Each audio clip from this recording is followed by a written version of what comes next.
Guys, magluluto tayo ng adobong atay ng manok guys.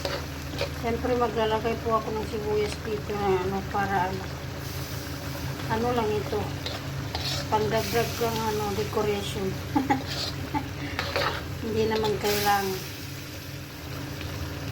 Ayan, dagdag decor lang yan siya. Ayan, ganito masarap mag-adobo guys, yung wala masyado sabaw. Guys, iahon na natin sa kahirapan ng ating adobo kasi wala na yung tubig, konti na lang yan. Tama na yan, gano'n. Ito na guys yung ating pagkain guys, yung adobong atay ng manok. Tapos meron tayong green chili, bell pepper, and carrots. Kakainin po natin yan guys. Siyempre meron tayong kanin.